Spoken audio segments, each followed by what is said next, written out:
भगवान विष्णु को समर्पित उत्पन्ना एकादशी का व्रत मार्गशीर्ष माह के शुक्ल पक्ष की एकादशी तिथि को रखा जाता है। उत्पन्ना एकादशी का हिंदू धर्म में विशेष महत्व है। इस दिन व्रत रखने से भगवान विष्णु की कृपा प्राप्त होती है और सभी पापों का नाश होता है। इस साल यह व्रत कब है और इस दिन पूजा का शुभ मुहूर्त कब से कब तक रहेगा, आइए जानते हैं। इस साल इस व्रत की तिथि को लेकर संशय बना हुआ है कि व्रत 26 नवंबर को रखा जाएगा या फिर 27 नवंबर को। ऐसे में आज हम आपको बताएंगे कि यह व्रत कब रखना है। हिंदू पंचांग के अनुसार उत्पन्ना एकादशी का व्रत मार्गशीर्ष माह की एकादशी तिथि को रखा जाता है। इस साल मार्गशीर्ष माह की एकादशी तिथि की शुरुआत 25 नवंबर की रात्रि 1:01 से शुरू होगा, मतलब 26 नवंबर लग जाएगा और इसका समापन 26 नवंबर की देर रात पर होगा और 27 नवंबर लग चुका होगा। यानी उदय तिथि के अनुसार एकादशी तिथि 26 नवंबर की रहेगी, तो हमें व्रत 26 नवंबर को ही रखना है। उत्पन्ना एकादशी के दिन सुबह 5:05 से पूजा का शुभ मुहूर्त शुरू होगा और लगभग 6 बजे तक आप ब्रह्म मुहूर्त की पूजा कर सकते हैं। ब्रह्म मुहूर्त में पूजा करने से भक्तों को शुभ फलों की प्राप्ति होती है। वहीं जो लोग सुबह के समय पूजा ना कर पाएँ वो सुबह 11:46 से 12:29 तक भी पूजा कर सकते हैं। तो एकादशी व्रत का पारण आप 27 नवंबर को दोपहर 1:12 से 3:18 के बीच कर सकते हैं। यह समय शुभ रहेगा। चलिए अब हम व्रत की पूजा विधि जान लेते हैं। एकादशी व्रत का संकल्प। एकादशी का व्रत रखने वालों को एक दिन पहले यानी 10वीं तिथि से ही सात्विक भोजन करना चाहिए और ब्रह्मचर्य का पालन करना चाहिए। इसके बाद एकादशी तिथि के सुबह ब्रह्म मुहूर्त में स्नान करके स्वच्छ वस्त्र धारण करने चाहिए और भगवान विष्णु के समक्ष व्रत का संकल्प लेना चाहिए। पूजा सामग्री में हमें क्या क्या लेना है। पूजा स्थल के लिए भगवान विष्णु की मूर्ति या तस्वीर ये तो होना ही है। उसके बाद तुलसी के पत्ते एकादशी तिथि से पहले ही तोड़ लें। अक्षत मतलब अटूट चावल, जो चावल बीच से टूटा ना हो। दीपक, धूप, अगरबत्ती, गंगा जल, फल और फूल, पंचामृत जिसमें आएगा दही, घी, दूध, शहद और शक्कर। अब हम जान लेते हैं कि हमें पूजा कैसे करनी है। प्रातःकाल स्नान करके स्वच्छ वस्त्र धारण करें और पूजा स्थल की सफाई करें। इसके बाद भगवान विष्णु का आसन स्थापित करें।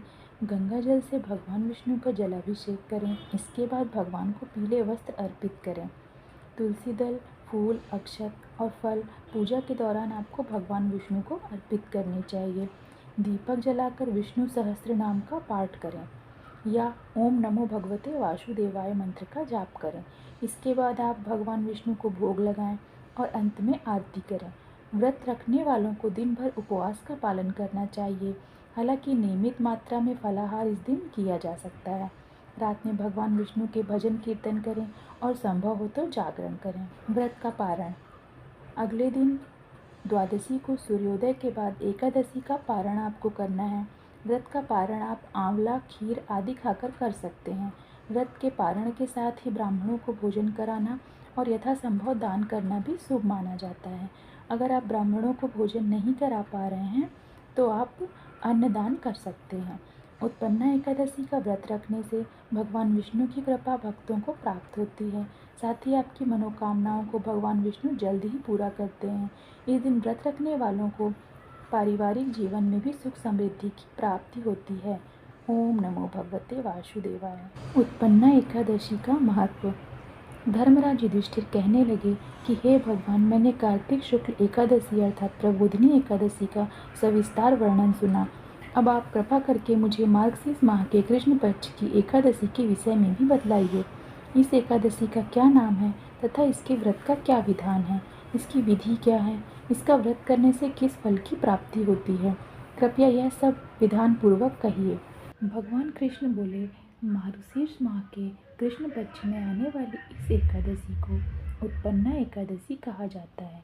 यह व्रत शंखोद्धार तीर्थ में स्नान करके भगवान के दर्शन करने से जो फल प्राप्त होता है उसके बराबर पुण्य मिलता है। व्रत करने वाले भक्त को चोर, पाखंडी, परिस्त्रगामी, निंदक, मिथ्याभाषी तथा किसी प्रकार के पापी से बात नहीं करना चाहिए। इसका महात्म्य मैं तुमसे कहता हूँ, ध्यानपूर्वक सुनो। उत्पन्ना एकादशी व्रत कथा। युधिष्ठिर कहने लगे कि हे भगवान, आपने हजारों यज्ञ और लाख गोदान को भी एकादशी व्रत के बराबर नहीं बताया, सो यह तिथि सब तिथियों से उत्तम कैसे हुई, बताइए। भगवान कहने लगे, हे युधिष्ठिर, सतयुग में मुर नाम का दैत्य उत्पन्न हुआ। वह बड़ा बलवान और भयानक था। उस प्रचंड दैत्य ने इंद्र, आदित्य, वसु, वायु, अग्नि आदि सभी देवताओं को पराजित करके भगा दिया। तब इंद्र सहित सभी देवताओं ने भयभीत होकर भगवान शिव से सारा वृत्तांत कहा और बोले, हे कैलाशपति, मुर दैत्य से भयभीत होकर सब देवता मृत्युलोक में फिर रहे हैं। तब भगवान शिव ने कहा, हे देवताओं, तीनों लोकों के स्वामी, भक्तों के दुखों का नाश करने वाले भगवान विष्णु की शरण में जाओ, वे ही तुम्हारे दुखों को दूर कर सकते हैं। शिव जी के ऐसे वचन सुनकर सभी देवता क्षीर सागर में पहुँचे। वहाँ भगवान को शयन करते देख हाथ जोड़कर उनकी स्तुति करने लगे कि हे देवताओं द्वारा स्तुति करने योग्य प्रभु, आपको बारंबार नमस्कार है। देवताओं के रक्षा करने वाले मधुसूदन, आपको नमस्कार है। आप ही हमारी रक्षा करें। दैत्यों से भयभीत होकर हम सब आपकी शरण में आए हैं।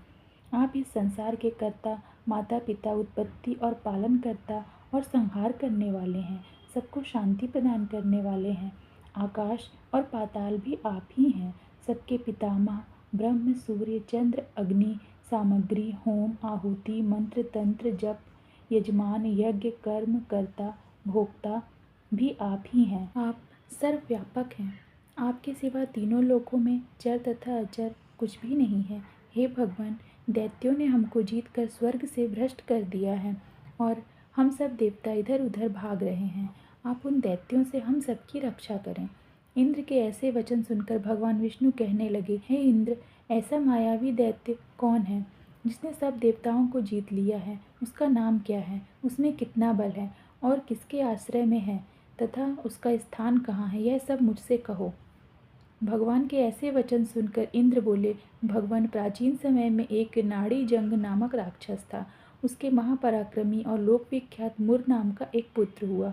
उसकी चंद्रावती नाम की नगरी है। उसी ने सब देवताओं को स्वर्ग से निकालकर वहाँ अपना अधिकार जमा लिया है। उसने इंद्र, अग्नि, वरुण, यम, वायु, ईश, चंद्रमा, नैऋत्य आदि सबके स्थान पर अधिकार कर लिया है। सूर्य बनकर स्वयं ही प्रकाश करता है, स्वयं ही मेघ बन बैठा है और सबसे अजेय है। हे असुर निकंदन, उस दुष्ट को मारकर देवताओं को अजेय बनाइए। यह वचन सुनकर भगवान ने कहा, हे देवताओं, मैं शीघ्र ही उसका संहार करूंगा।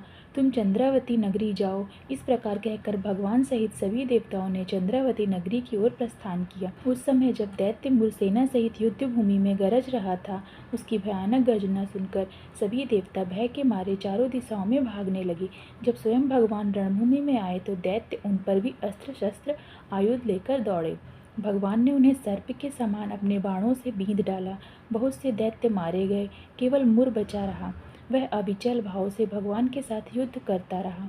भगवान जो भी तीक्ष्ण बाण चलाते, वह उसके लिए पुष्प सिद्ध होता। उसका शरीर छिन्न भिन्न हो गया, किंतु वह लगातार युद्ध करता रहा। दोनों के बीच मल्ल युद्ध भी हुआ। 10,000 वर्ष तक उनका युद्ध चलता रहा, किंतु मुर नहीं हारा।